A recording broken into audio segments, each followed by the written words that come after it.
The situation was, so he used to do online share trading, and that was something that became quite a big thing back then when in 2006 when he started doing it.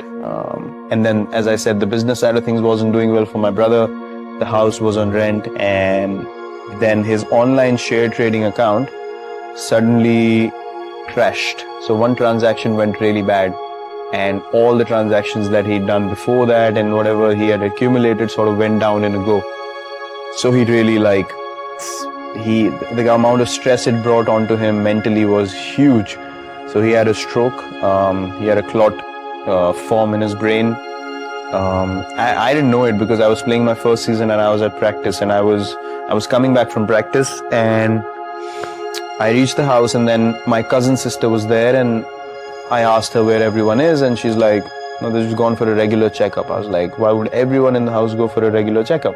This doesn't seem right. Why is she the only one sitting at home? So I asked her where they are. She told me this place, and I was like, take me there. So we went there, and then I saw him, you know, in a situation that I'd never seen him before. And what was the situation?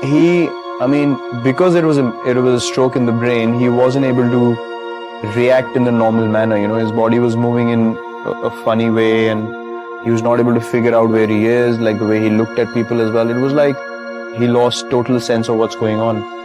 So I saw him like that, and then they took him to the operation theater, and then it was a very difficult time because they did the operation, then he came back home, and then he was in rehab, but I saw him, left side of his body got paralyzed, left side vision also got compromised, and he was just not able to communicate that well, even with the family members anymore, and, you know, couldn't do anything by himself.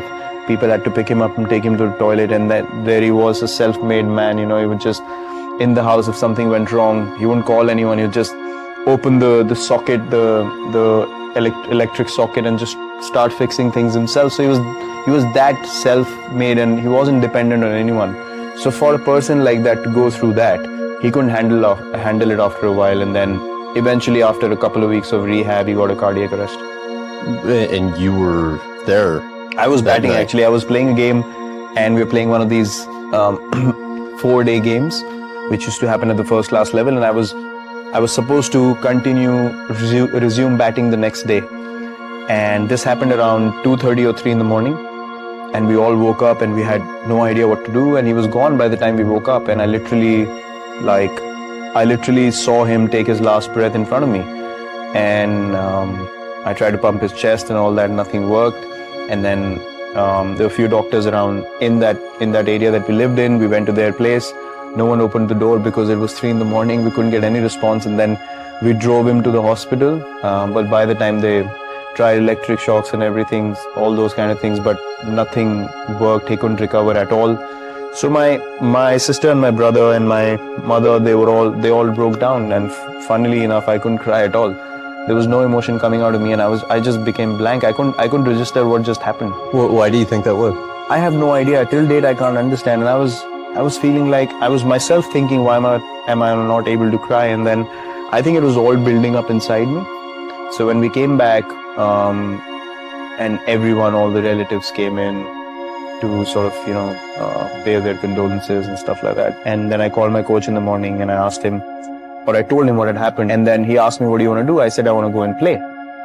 So he said, are you sure? And I was like, because you had a game that day. Yeah, and for me, leaving a cricket match was something which was not acceptable, regardless of what happened in life. Not going to a match was not an option I ever had, or I couldn't register that option in my mind. So I said, I'm going to go. And he said, okay, if that's your decision, go ahead. So I left the house.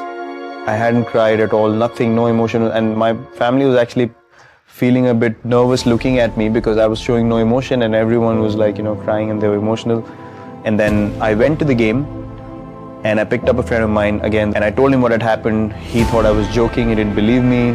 We kept going, we reached the stadium, and when we reached the stadium and I sat in the change room, and he told everyone what had happened. So when everyone came around me to tell me, we're sorry for you, and that's the time I really broke down.